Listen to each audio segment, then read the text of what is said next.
ये जो कहानी मैं आज आपको अभी सुनाने लगा हूँ, ये कहानी बिल्कुल सच है, 100% सच। और ये कहानी मेरे साथ खुद बीती है।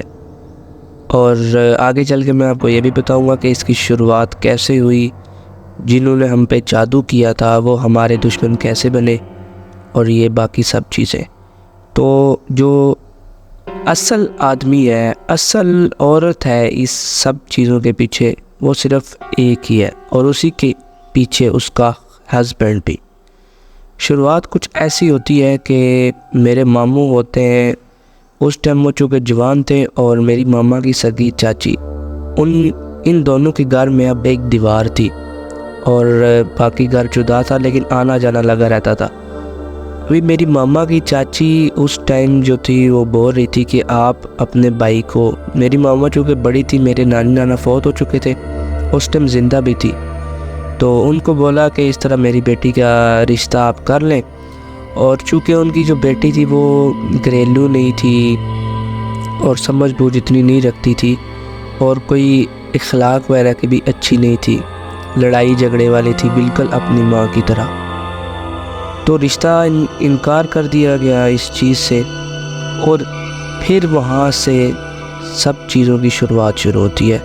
हम पे काला जादू, मेरी खाला पे, सगी खाला पे, रिश्ते की बंदिश, 34 साल उनका घर बैठना, कोई रिश्ता ना आना, अगर कोई लग भी जाए तो टूट जाना, मेरे मामू के कारोबार में बंदिश, मेरे छोटे मामू की तबीयत पर असर, हमारी पढ़ाई मुतासिर होना, और हमारी सेहत पर मेरे वालिद साहब के कारोबार में मुश्किलें, उनकी नौकरी में मुश्किलात, और दीगर मसाइल का सिलसिला उसी टाइम ही शुरू होता है।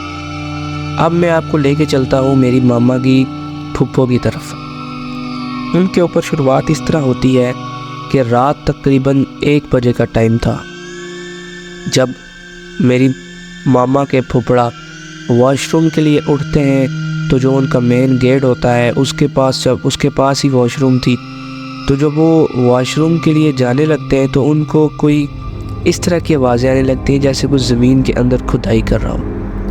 और वो अचानक से दरवाज़ा खोल के एकदम बाहर देखते हैं तो सामने वही मेरी मामा की चाची और उनका हस्बैंड, जो कि उनके भी रिश्तेदार थे, खुदाई कर रहे होते, और तावीज़ वगैरह उन्होंने उठाए होते हैं, उनको कुछ दब रहे होते। तो ये अचानक से देख लेते हैं, फिर वो उनकी बेइज्जती वगैरह करते हैं, ये तुमने क्या ड्रामा शुरू किया हुआ है। फिर वो घर भाग जाते, और फिर जब सुबह होती है तो इन दोनों घरों की आपस में लड़ाई झगड़े होने लगते, उधर से ये बातें सुनाई जाती हैं और उधर से ये सुनाते, तो इस तरह मामलात काफ़ी बढ़ जाते। उसके बाद होता ये है कि उन्हीं मेरी मामा के फुफड़ा के बेटे के ऊपर जादू कर दिया जाता है और उनको जिन पड़ जाता है। इस चीज़ का मैं खुद गवाह हूँ। और हमें ये शौक़ था कि हम देखें किसी बंदे को कि किसको किस तरह जिन पड़ता है और उसके अंदर से कैसी आवाज़ें निकलती हैं। मैं और मेरा एक कज़न, दूर का एक कज़न लगता है, जो कि वही मेरी मामा की चाची का बेटा था, जो कि मेरा हम उम्र था, वो और हम इकट्ठे उनके पास जाते हैं और वो लेटे होते हैं जिनको जिन पड़ा होता है। तो अचानक से वो मेरी मामा का नाम लेके पुकारते कि अपने बेटों को आगे आए। हम आगे जाते तो मेरी मामा को डर होता है कि कहीं ये मेरे बच्चों की गर्दन न दबा दे, ज़ोर के पकड़ ले, या कोई चपेट ना लगा दे। हर माँ को अपने बेटे का एहसास होता है। इसी तरह मेरी मामा भी उसकी मिन्नतें कर रही थी कि आप मेरे बेटे को कुछ न कहे। खैर वो आता है, मुझे अपने पास बुलाता है और मेरे सर के ऊपर हाथ फेरता है, ज़ोर से बोलता है जिस तरह उसकी भारी आवाज़ होती है। और जब वो मेरा कज़न, जो कि मेरी मामा की चाची का बेटा था, जिसके बारे में मैं आपको भी बता चुका हूँ, जब वो जाता है तो उसको इतना ज़ोर के दप्पड़ पड़ता है कि उसकी यहाँ से एक दाना निकला था, उसके मुंह के ऊपर वो फूट आता है और वहाँ से खून निकलने लगता है। अब आपको एक और भी बात बताता चलूँ कि ये जो जिन्नात होते हैं, इनको पता होता है कि किसने जादू के ज़रिए उनको किसी पे मुसल्लत किया होता है। ये कभी भी अपनी मर्ज़ी से, जब तक इंसान ख़ुद कोई गलती ना करे, जैसे कि दरख्त के नीचे वॉशरूम जाना, क्योंकि ये जैसे अभी हमारे घर में हम खाना खाते हैं, वैसे ये दरख्तों के नीचे बैठ के खाना खाते हैं, और इस तरह ये फिर किसी पर हमला नहीं करते खुद से।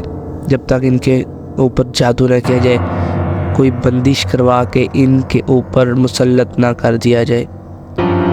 फिर यूँ होता है कि हम घर वापस आ जाते हैं और बाकी की जो एपिसोड है वो मैं आपको अगली कहानी में सुनाऊंगा कि हमारे साथ क्या मुश्किलात आई और हमारे खेत के अंदर एक पुत का दबना। ये सारी बातें हम अगली वीडियो में बात करेंगे। अभी मुझे दीजिए इजाज़त, अगली वीडियो में मिलते हैं, तब तक के लिए अल्लाह हाफ़िज़। चैनल को सब्सक्राइब और वीडियो को लाइक और शेयर करना ना भूलिएगा।